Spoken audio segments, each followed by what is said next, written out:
अरे वहिनी वहिनी काय स्पॅम करतायत भावनो? अरे भावनो मला नाही रे पोरी बिरीचे कॉल आहेत, मला कामाचे कॉल येतात रे. येडे झालेत का रे तुम्ही? डोक्यावर पडलेत का रे? आईच्या गावात पळस तरी. काय बोलतो भावनो? कुठला टॉपिक होता? मी टॉपिक विसरलो. पुन्हा त्याच लाटा, पुन्हा तीच खळखळ, पुन्हा तीच फळफळ नको वाटते. पुन्हा ते हसणे नको रे तोंडाला, पुन्हा तेच रुसणे नको वाटते. पुन्हा तेच पळणे, पुन्हा तेच पडणे, पुन्हा तेच बांधणे नको वाटते. हा वा. Atharva thank for rupees bro. दादा love you, thank you for everything to Dev. अरे यार अथर्व देव, अरे मी देव, माझी लायकी आहे, माझी लायकी आहे. मी कुत्रा आहे रे भावा, मी कुत्रा आहे, मी तुझा भाऊ आहे. मला एवढा वर नका रे नेऊन ठेवा, तुमच्या लेवलला ठेवा रे. मला भीती वाटते. तुम्हाला एक सांगतो, तुम्ही मला आदर जेवढा देतात ना तेवढी रिस्क वाढते रे. लोकांच्या नजरेत आपण येतो. मला जास्त फेम आणि देव बिव मला नका बनवू, मला तुमच्या लेवलला ठेवा.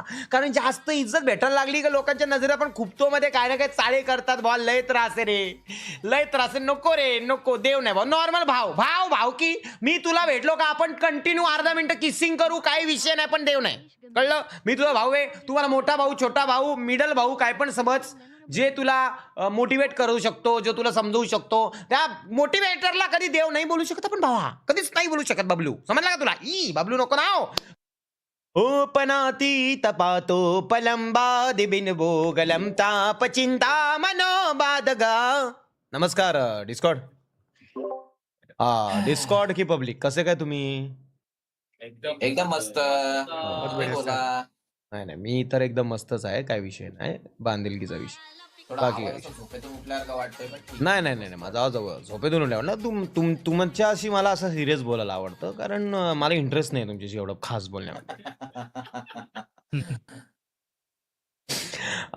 तुम्ही का आलेले आहेत आज सगळीकडे या वेळेला? म्हणजे तुम्ही तुमचा टाइम असा मॅनेज कसा काय करू शकले? टॉकिंग स्ट्रीम आहे ना. हा टॉकिंग स्ट्रीम आहे असं सांगतोय मितेश. टॉकिंग हे काय संबंध रे टॉकिंगचा? असंच होती मराठी स्ट्रीम आहे. वाव. आज आहे मराठी स्ट्रीम. चोराचा टॉपिक सांग. अरे हा हा, अरे भावनो चोराचा टॉपिक काय होते का? मी आणि चेतन रात्री आम्ही होतो आणि तो माणूस आला रे. मी बसलो होतो ना जिकडे, तो आला असा डोळे वटरावत, म्हणजे नाही का की असं झपाटा मारणार आणि जाणार माणूस, तसा फील दिला त्यांनी. तसं काही केलं नाही त्यांनी फील दिला. आणि नंतर चेतन आला तिकडून. चेतन कॉलवर बोलत होता कोणाशी तरी, तो आला माझ्याशी बोलायला. आणि तो आला तसा, तो त्याला पण सेम डावलतो. तो काय रे हा माणूस जरा डेंजर वाटतोय. मी बोललो हो रे. बोलतो तू जरा मोबाईलवर सांभाळ. आणि नंतर त्या मॅटरमध्ये पण आम्ही कंटिन्युअसली शूटिंग चालू आहे आमची.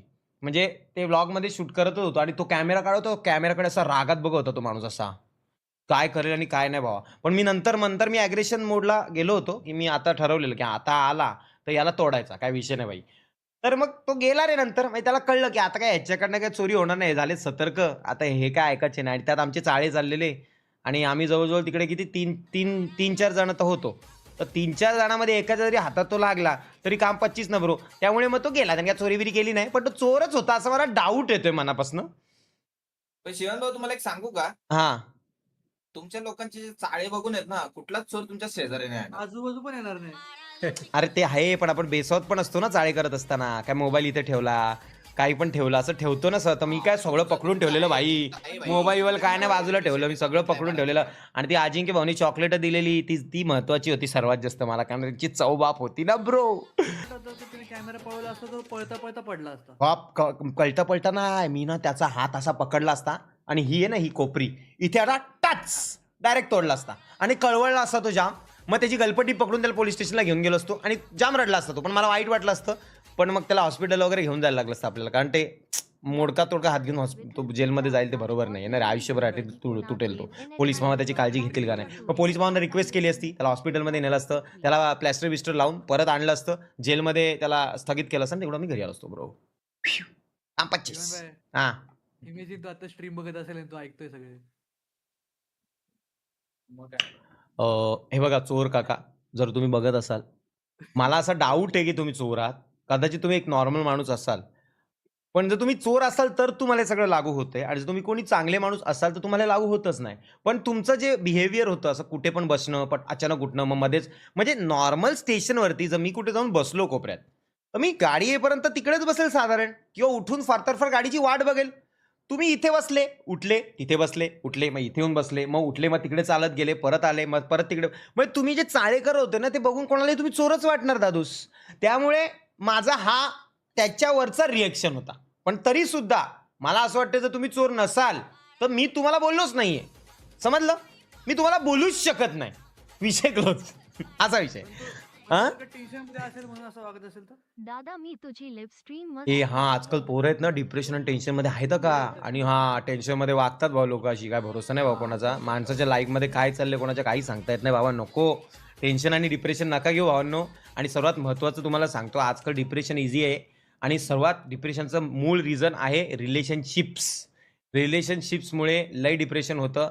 मी तुम्हाला एवढंच सांगेन की तुमच्या लाईफमध्ये कितीही स्ट्रॉंग रिलेशनशिप असेल किंवा काही असेल, क्विकली मूव्ह ऑन करणं हाच एकमेव ऑप्शन आहे. तुमच्याकडे काहीच ऑप्शन नाही. तुम्हाला असं वाटतं की तुमची खूप मोठी रिलेशनशिप तुटलेली आहे आणि आता ती जुळणार नाही आहे, शांतपणे कुठेतरी बसा, मन सोक्त मन मोकळं करून रडून घ्या, काही टेन्शन नाही. स्वतःला आरशात बघा आणि ठरवा ठीक आहे आता मूव्ह ऑन करायचं आहे, नवीन लाईफ चालू करायची, ऑप्शन नाही आपल्याकडे. आणि नव्याने बाहेर पडा. पण त्यात अडकून राहाल तर लाईफ बर्बाद होते, बाकी काय नाही. तुमचा टाईम वेस्ट होतो, तुमची हेल्थ खराब होते आणि एकदा तुम्हाला ते गोष्टीची सवय लागली ना की यार मी संपलोय, माझ्या लाईफमध्ये कोण नाही असं कर तुम्ही जे हारून जाल ना मग ती हार तुमच्यासोबतच राहणार, मग तुम्ही पुढे जाऊ शकणार नाही, उठून कठीण होऊन जाईल. त्यामुळे क्विकली एक्झिट करणं शिका, ते गरजेचं असतं. पण क्विकली एक्झिट करणं म्हणजे हे नाही की तुमचं रिलेशनशिप तुटलं तर गेला दुसऱ्या पोरीकडे, गेली पोरगी दुसऱ्या पोराकडे, तसा रिलेशनशिप एक्झिट नाही करायचं भाई. मग त्याचं मग तुम्ही बेइज्जत होणार भाई, तुमची लायकी झिरो होणार. मग म्हणजे एक्झिट करायचं म्हणजे सोलो किंग, राजा सिंहासारखं लढायचं भाई. वन साईड आपल्या ऍक्टिव्हिटी करायची, जेवणाकडे लक्ष द्यायचं, हेल्थकडे लक्ष द्यायचं, कामाकडे लक्ष द्यायचं, मित्रांकडे लक्ष द्यायचं, सगळं चांगलं करायचं. नाहीतर आगीतून पडून फोपाट्यात पडतील. म्हणजे आता माझं या मुलासोबत प्रेम होतं, आता त्याने मला सोडलंय. Mangesh, I love you too babe. तू मला 2 वर्षापूर्वी प्रपोज केलेलं पण तुझं प्रेम कळलं नव्हतं. पण दिन्या मला बोलतोय की मी त्याच्या लायक नाहीये. मला आता कळलं की मी कोणाच्या लायक आहे. मंग्या, मी तुझी आणि तू माझा. चल खलास. दिन्याला 2-3 दिवसांनी रिअलाइज झालं असेल ब्रेकअप केलंय किंवा 2-3 महिन्यांनी, आणि तो परत आला आणि तो त्यांनी हिला बघितलं मीनाला, तर मीना दिन्या मीना काय विषय भाई, मला तर तुम्ही बहीण भाऊ वाटवते, तुमचा अफेअर आहे. अगो बाई, मग तो वेगळा डिप्रेशन मध्ये जायचा असा विषय आहे. त्यामुळे सोलो राहा, म्हणजे लगेच गुंतू नका कुठे. एकटा जीव सदाशिव बेब, समजलं? आता 100 रुपीज बेब. दादा तुझ्या रूपाचा वाट, सॉरी काहीतरी वेगळा बोलतोय, 1 मिनिट. दादा तुझ्या रूपात विठ्ठल भेटला असंच वाटतं नेहमी. आईच्या गावात किती सिरियस कमेंट आहे. सॉरी भाऊ, सॉरी.